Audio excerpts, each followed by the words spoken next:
शहबाज मुनीर ने हद पार कर दी। यानी ट्रंप ने अपने फायदे के लिए पाकिस्तान को सिर पर बिठाकर रखा है। ट्रंप की इसी विदेश नीति की अमेरिका में जमकर आलोचना हो रही है। अमेरिका में लोग कह रहे हैं कि ट्रंप ने अमेरिका के सहयोगी देशों को लगातार नीचा दिखाया। यूरोप के साथ अमेरिका के संबंध सबसे निचले स्तर पर आ गए। ट्रंप ने भारत को छोड़कर पाकिस्तान जैसे देश को चुन लिया, जिसने अमेरिका की सालों की कूटनीतिक मेहनत पर पानी फेर दिया। यानी ट्रंप ने कई अमेरिकी राष्ट्रपतियों की मेहनत अपनी सनक में बर्बाद कर दी। सुनिए, जापान में अमेरिका के राजदूत रहे इमैनुअल ने कैसे ट्रंप की विदेश नीति की धज्जियां उड़ा दी। ट्रंप को हर चीज का क्रेडिट चाहिए।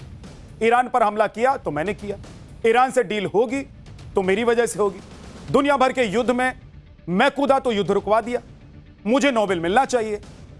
इसी चक्कर में ट्रंप ने अपने सहयोगियों से संबंध खराब कर दिया। और इसी कड़ी में सबसे नया नाम इजराइल का है।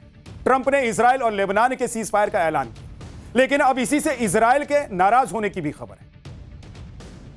ट्रंप ने बिना इजराइल से पूछे ही सीज फायर का ऐलान कर दिया। ट्रंप ने यह भी कहा कि वो दुनिया भर में युद्ध रुकवा रहे हैं। ट्रंप के ऐलान से इजराइल में नेता और जनता भड़क गए। इजराइल के चैनल 12 के सर्वे के मुताबिक 80% लोग इसके खिलाफ हैं। अमेरिका के दबाव में लिया गया फैसला बताया जा रहा है इसे। विरोध के बाद नेतन्याहू ने कहा है कि वो तय करेंगे कि कब क्या करना है। यानी ट्रंप के फैसले से इजराइल भी खुश नहीं है, जो अमेरिका के साथ मिलकर ईरान पर हमले कर रहा है। लेकिन ट्रंप के बड़बोलेपन की वजह से अब इजराइल भी खुश नहीं है। उधर ट्रंप के सीज फायर के ऐलान से बढ़ के इजराइल ने नया दांव भी चल दिया। इजराइल ने ट्रंप के नए नए चहेते पाकिस्तान के खिलाफ ऐसा चक्रव्यूह रच दिया है जिससे शहबाज एंड कंपनी परेशान हो गई।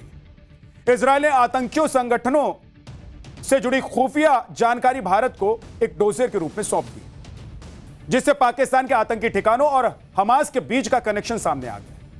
डोजियर के मुताबिक हमास और लश्कर-ए-तैयबा के करीबी रिश्ते हैं। दोनों की समान विचारधारा और ऑपरेशनल तरीके हैं। लश्कर और हमास के लीडर्स की बैठक होती रहती है। हमास के लड़ाकों की ट्रेनिंग पाकिस्तान में होती है। हमास के लड़ाकों को लश्कर फंडिंग भी करता है। लश्कर और हमास ग्लोबल नेटवर्क बना रहे हैं, जिससे दुनिया भर में आतंक फैलाया जा सके। यानी कि इजराइल ने बता दिया है कि गाजा से लेकर पाकिस्तान तक आतंक के तार जुड़े हुए हैं और यह भारत के लिए खतरा हो सकता है। इजराइल ने पाकिस्तान के आतंकी संगठनों का कनेक्शन हमास के साथ बताया और इसका डोजियर भी भारत को दिया। ये कोई छोटी घटना नहीं है, ये छोटी बात नहीं है, क्योंकि इजराइल अपने दुश्मनों को माफ नहीं करता है, साफ करने में यकीन रखता है। अगर यह साबित हो जाता है कि हमास को पाकिस्तान से मदद मिल रही है, ट्रेनिंग और फंडिंग हो रही है, तो शहबाज और मुनीर की टेंशन बढ़ जाएगी। क्योंकि एक्सपर्ट्स के मुताबिक पाकिस्तान के खिलाफ इजराइल ऑपरेशन का माहौल बना सकता है। पाकिस्तान के आतंकी ठिकानों पर निशाना बना सकता है इजराइल। पाकिस्तान पर ऑपरेशन सिंदूर जैसे एक्शन हो सकते हैं। हालांकि अभी यह सब संभावनाएं हैं, लेकिन इजराइल का जो ट्रैक रिकॉर्ड है उसे देखते हुए कहा जा रहा है कि पाकिस्तान की मुश्किलें बढ़ने वाली हैं, पाकिस्तान के लिए मुसीबत आने वाली है। भारत के हाथों ऑपरेशन सिंदूर में पिटने के बाद पाकिस्तान उबर नहीं पा रहा है।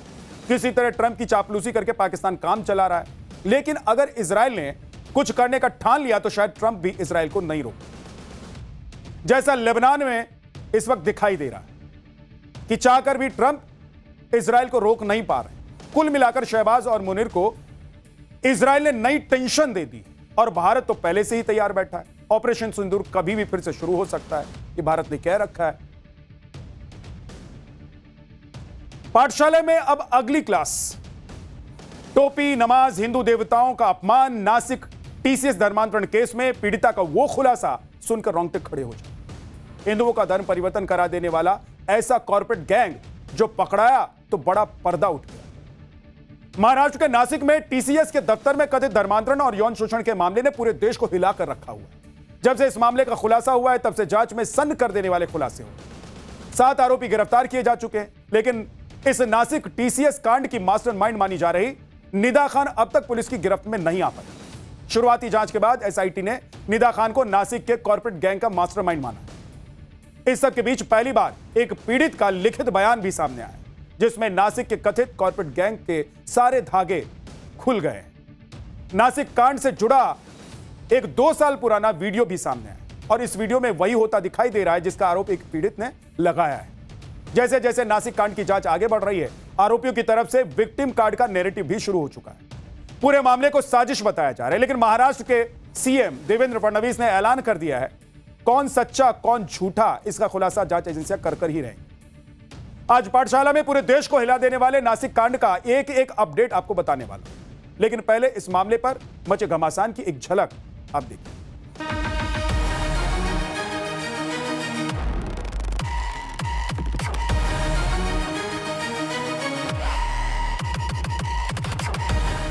ये मामला बहुत सीरियस मामला है और इस पर बहुत कड़ी कार्रवाई हम लोग कर रहे हैं। और फोर्सफुली धर्म परिवर्तन के लिए ऐसे कोई भी सेंटेंसेस यूज किए नहीं गए, सिर्फ देवी देवताओं के बारे में कुछ बोला गया है।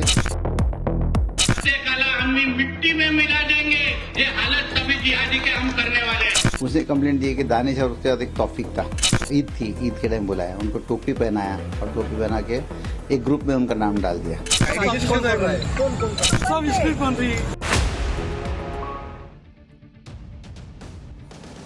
सबसे पहले नासिक टीसीएस कांड में हुए सबसे बड़े खुलासे की बात। पहली बार इस मामले में एक पीड़ित का लिखित बयान सामने आया है। मराठी में लिखी गई इस शिकायत ने नासिक में टीसीएस के दफ्तर में कथित धर्मांतरण की साजिश के सारे धागे खोल कर रख दिए। शिकायत में पीड़ित ने दावा किया है कि उसने साल 2022 में टीसीएस कंपनी ज्वाइन की। ज्वाइनिंग के साथ ही उस पर कई तरीके से दबाव बनाना शुरू कर दिया गया, जिसमें जरूरत से ज्यादा काम, हिंदू देवी देवताओं का अपमान, जबरदस्ती नॉनवेज खिलाना और विरोध करने पर परेशान करना, ये सब बातें शामिल। पीड़ित के मुताबिक तौसीफ टीम लीडर था, ऐसे में मजबूरी थी कि उसे हर निर्देश उसका मानना पड़ता था। आगे पीड़ित ने लिखा है कि तौसीफ और दानिश ऑफिस में काम करते समय कभी भी अचानक कोई भी काम करने के लिए कह देते थे। रात में देर होने पर वो उसे अपने साथ डिनर के लिए होटल ले जाने के लिए मजबूर कर देते थे, जबरदस्ती करते थे और जबरदस्ती नॉनवेज खाने के लिए भी उस पर दबाव डाला जाता था। पीड़ित ने अपनी शिकायत में तौसीफ और दानिश के अलावा शाहरुख और रजा मेमन को भी कथित धर्मांतरण गैंग का हिस्सा बताया। पीड़ित ने अपनी शिकायत में यह भी आरोप लगाया है कि करीब 2 साल पहले आरोपी तौसीफ ईद पर उसे अपने घर लेकर गया, जहां जबरदस्ती सिर पर टोपी पहना दी उसके और नमाज पढ़ने के लिए मजबूर किया। टोपी पहनाने वाले फोटो लेकर एक ग्रुप में डाल दी गई और उसे भी ग्रुप में ऐड कर दिया गया। पीड़ित के इस आरोप पर 2 साल पुराना यह वीडियो भी मुहर लगा रहा है, जिसमें आरोपी तौसीफ पीड़ित को टोपी पहनाता हुआ दिखाई दे रहा है। पीड़ित ने घर ले जाकर टोपी पहनाने और नमाज पढ़ने के लिए मजबूर करने के लिए अपनी शिकायत में तौसीफ के साथ ही आरोपी दानिश का भी नाम लिया। सुनिए आरोपी दानिश के वकील ने इन आरोपों पर क्या कहा। 35 साल का उम्र का इंसान है, मेल आदमी। उसने कंप्लेंट दी कि दानिश और उसके बाद एक तौफीक था। इन लोगों ने उनको परसीव किया, उनके साथ बहुत सी बातें की और वो हिंदू डेटीज को नाम रखते थे और मुस्लिम धर्म अच्छा कैसा अच्छा ही बतलाते थे। और उस बिना पे उस नमाज के टाइम, ईद थी, ईद के टाइम बुलाया, उनको टोपी पहनाया और टोपी पहना के एक ग्रुप में उनका नाम डाल दिया कि ही ऐसा उनका बोले कि कन्वर्शन के पीछे थे।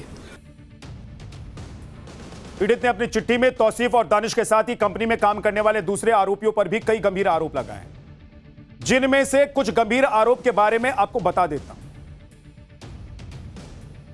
पीड़ित के मुताबिक ऑफिस में काम के बीच अक्सर तौसीफ और दानिश उसे घेर लेते और हिंदू देवी देवताओं का मजाक उड़ाते थे और अपने मुस्लिम धर्म अपनाने के लिए उकसाया जाता था। पीड़ित का आरोप है कि पिता का बीमारी का फायदा उठाकर आरोपियों ने धर्म परिवर्तन का दबाव बनाया और कहा कि ऐसा करने पर सारी समस्याएं ठीक हो जाए।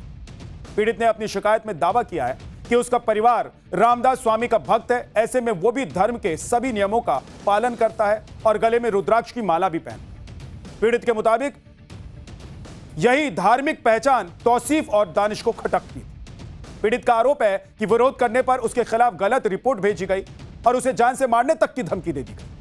पीड़ित के मुताबिक साल 2022 से शुरू हुआ यह सिलसिला 23 मार्च 2026 तक चलता रहा।